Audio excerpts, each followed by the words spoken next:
सभी साथियों को नमस्कार। जैसे प्रिय विद्यार्थियों, आप सभी को विदित है कि कक्षा 10वीं की परीक्षाएं प्रारंभ होने वाली हैं 5 फरवरी से।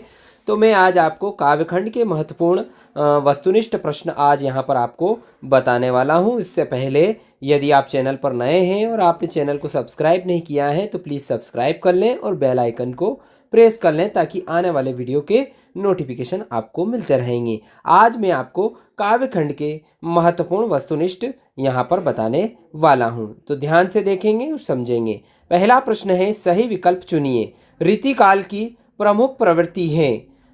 तो इन 4 ऑप्शन में से सही उत्तर है रीति निरूपण। रीतिकाल को अन्य नाम दिया गया है। रीतिकाल को अन्य नाम श्रृंगार काल दिया गया है। रीतिबद्ध काव्यधारा के कवि हैं। बिहारी जी जो हैं रीतिबद्ध काव्यधारा के कवि हैं। रीति मुक्त काव्यधारा के प्रतिनिधि कवि हैं, वो है गणानंद जी हैं। प्रगतिवाद के कवि हैं। प्रगतिवाद के कवि इन चारों में से केदारनाथ अग्रवाल जी हैं। प्रगतिवाद का मूल स्वर है। प्रगतिवाद का जो मूल स्वर है वो है शोषितों के प्रति सहानुभूति। प्रगतिवाद का मूल स्वर है। रीतिकाल में किस कवि ने वीर रस प्रधान काव्य लिखा है? तो वो लिखा है भूषण ने। भूषण ने रीतिकाल में वीर रस प्रधान काव्य लिखा है। नई कविता का युग कौन से सन से प्रारंभ हुआ? तो नई कविता का युग जो है 1950 से प्रारंभ हुआ।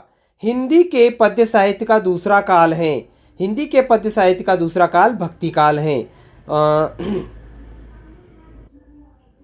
इसके बाद 10वां प्रश्न है, आधुनिक काल का आरंभ होता है। आधुनिक काल का आरंभ संवत 1900 से हुआ है। छायावाद के आधार स्तंभ कवि नहीं है। इन चारों में से जो छायावाद के आधार स्तंभ वो नहीं है वो है सूरदास जी, निराला, प्रसाद और वर्मा, और ये जो है छायावाद के आधार स्तंभ हैं।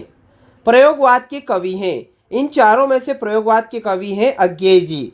नई कविता के कवि हैं। नई कविता के कवि रघुवीर जी सहाय नई कविता के कवि हैं। भक्ति काल की समय सीमा है। भक्ति काल की समय सीमा है संवत 1375 से